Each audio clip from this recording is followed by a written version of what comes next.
Hello friends, welcome to today's Samayal. இன்னைக்கு நம்ம today சமையல்ல verkadalai burfi நல்ல மொறுமொறுன்னு எப்படி செய்யலாம்னு தான் பார்க்க போறோம். என்னடா மொறுமொறுன்னு சொல்றீங்களேன்னு கேட்கலாம். அதாவது நல்ல கடுக்கு முடுக்குன்னு இருக்கும் கடிக்கும்போது. இது வந்து கோவில்பட்டியில ரொம்ப ஒரு ஃபேமஸான ரெசிபி அப்படினே சொல்லலாம். அவ்ளோ ஒரு டேஸ்டா இருக்கும். முக்கியமா 90s கிட்ஸ்க்கும் ஒரு ஃபேவரட்டான ரெசிபி அப்படினு சொல்லலாம். அவ்ளோ ஒரு டேஸ்டா இருக்கும். இதை இப்போ நம்ம எப்படி செய்யறதுன்னு பார்க்கலாம். அதுக்கு நான் இன்னைக்கு காய்ந்த வேர்க்கடலை இந்த கப்பால எடுத்துர்க்கேன்.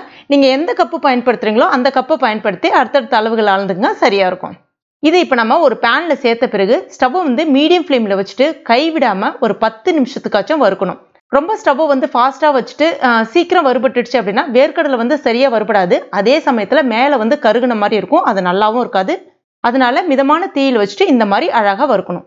இப்போ பாருங்க அதே மாதிரி ஒரே பக்கமாவும் விட்டுற கூடாது. ஏதாவது ஒரு பகுதியில வந்து பாத்தீங்கன்னா அந்த வேர்க்கடலையில கருப்பு தட்டின மாதிரி ஆயிடும். அந்த மாதிரி ஆகாம அழகா பாத்துங்க. இப்போ நல்லா வறுபட்ட பிறகு இத நல்லா ஆறுனதுக்கு அப்புறமா தோலை நீக்கிட்டு இந்த மாதிரி எடுத்துக்கங்க.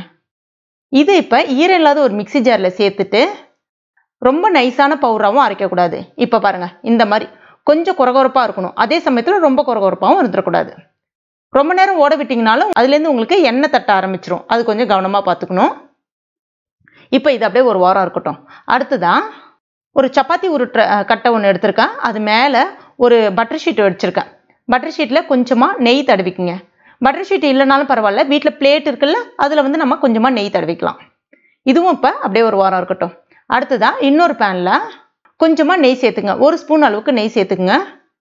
இப்போ இதில் இப்போ எந்த கப்பால் வேர்க்கடலை எடுத்தீங்களோ அதே கப்பால் அரை கப் அளவுக்கு சர்க்கரை சேர்த்துக்குங்க. கூட ஒரு 3 ஸ்பூன் அளவுக்கு தண்ணி சேர்த்துக்குங்க. இப்போ ஸ்டவ் ஆன் பண்ணிட்டு மிதமான தீயில வச்சுட்டு கலந்து விட்டுக்கிட்டே இருங்க. அதுக்கு அடுத்துதான் மறுபடியும் அந்த சர்க்கரை வந்து நம்ம ஊற்றின தண்ணியெல்லாம் இழுத்துட்டு மறுபடியும் அதில் இருக்கக்கூடிய தண்ணியெல்லாம் வெளிப்பட ஆரம்பிச்சு இந்த மாதிரி உருகி வரும். இப்போ இதில் கொஞ்சமாக ஏலக்காய் பொடி கொஞ்சமாக சுக்கு பொடி சேர்த்துங்க. சும்மா ஒரு அரை ஸ்பூன் அளவுக்கு சேர்த்தா போதும். அதுக்கு அடுத்ததான் கொஞ்ச நேரத்துல நிறம் மாறி வர ஆரம்பிக்கும். இதுல வந்து ஒரு 3 ஸ்டேஜ் நிறம் இருக்கு. ஃபர்ஸ்ட் லைட்டா அந்த லைட் பழுப்பு நிறம் சொல்லுவாங்க. அதுக்கு அடுத்ததான் ஒரு கொஞ்சம் கோல்டன் நிறமா வர ஆரம்பிக்கும். அதுக்கு அடுத்து கொஞ்சம் அடர் நிறமா வர ஆரம்பிச்சிடும். அந்த அடர் நிறத்துக்கு நம்ம போகக்கூடாது. அந்த கோல்டன் நிறத்துக்கும் அந்த அடர் நிறத்துக்கும் இன்பிட்வீன்ல ஒரு சின்ன ப்ரௌன் கலர்னு சொல்லுவாங்க. அந்த கலர் வரும்பொழுது ஸ்டவ் வந்து ஆஃப் பண்ணிடணும். இப்போ பாருங்க நான் சொன்ன நிறம் வந்திருக்குல்ல, இந்த ஸ்டேஜில் உடனே வந்து நம்ம ரெடி பண்ணி வச்சிருக்க அந்த வேர்க்கடலை இருக்குல்ல அந்த பவுடரை வந்து சேர்த்துட்டு கைவிடாமல் கலந்து விட்டுட்டே இருக்கணும். ஸ்டவ்வை கம்ப்ளீட்டாக சிம்மில் வச்சுட்டு கலந்து விட்டுக்குங்க. ஏன்னா வந்து இந்த சக்கரை வந்து இந்த ஸ்டேஜ் வந்த பிறகு டக்கு நிறம் மாறிடும். உங்களுக்கு சூடு ஏற டக்கு நிறம் மாறிடும். அதனால இந்த ஸ்டேஜ் வரும்போது கரெக்டாக நம்ம இதில் வந்து சேர்த்துடணும். ரொம்ப நிறம் மாறிடுச்சுன்னா கொஞ்சம் கசக்கிற மாதிரி இருக்கும்.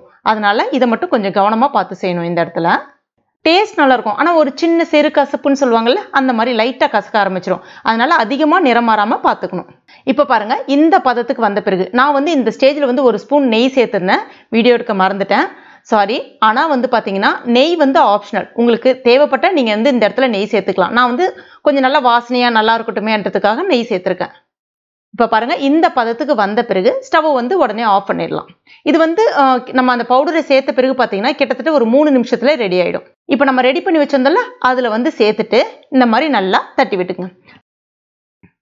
இப்போ பாருங்க மேலே ஃபுல்லாக ஈவனாக பரப்பி விட்டுருக்கேன் அழகா. இப்போ இது சூடாக இருக்கும் போதே கத்தியை பயன்படுத்தி இந்த மாதிரி நம்ம கரெக்டான ஷேப்புக்கு வந்து கொண்டு வந்துக்கலாம்.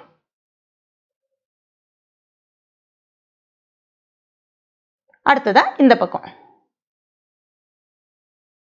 இப்போ இதை கொஞ்ச நேரம் ஆற விட்டுருவோம். கிட்டத்தட்ட ஒரு 20 நிமிஷம் ஆறினாலே போதும். நல்லா ஆறுனதுக்கு அப்புறமா இது இன்னும் கொஞ்சம் ஆறணும். நான் கொஞ்சம் சூடாவே எடுக்கிறேன், இல்லைன்னா பட்டுன்னு உடையும். இப்போ பாருங்க எப்படி உடையுது பாருங்க. நல்ல சத்தம் கேட்கும் உடையும் போதே. அவ்வளோ கடுக்கு முடுக்குன்னு இருக்கும். சாப்பிட்றதுக்கு ரொம்ப கல்லு மாதிரி இருக்குமானா கண்டிப்பாக கிடையாது. அதனால தான் நான் நெய் இதெல்லாம் சேர்த்துருக்கேன். சாஃப்டாகவே இருக்கும். டேஸ்ட் செம்ம பர்ஃபெக்டாக இருக்கும். ரொம்ப அருமையாக இருக்கும். கிட்டத்தட்ட அப்படியே உங்களுக்கு அந்த கோவில்பட்டி கடலை மிட்டாய் மாதிரியே இருக்கும். ரொம்ப சூப்பராக இருக்கும்.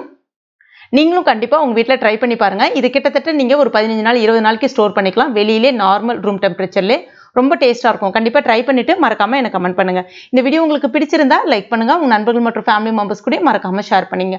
மேலும் இது போன்ற டேஸ்டி ரெசிபிகளுக்கு நம்ம டுடே சமையல் இது வரைக்கும் நீங்கள் சப்ஸ்கிரைப் பண்ணலைன்னா உடனே சப்ஸ்கிரைப் பண்ணிங்க. கூடவே மறக்காமல் அந்த பெல் நோட்டிஃபிகேஷன் சிம்லையும் ப்ரெஸ் பண்ணிங்க. தேங்க்யூ.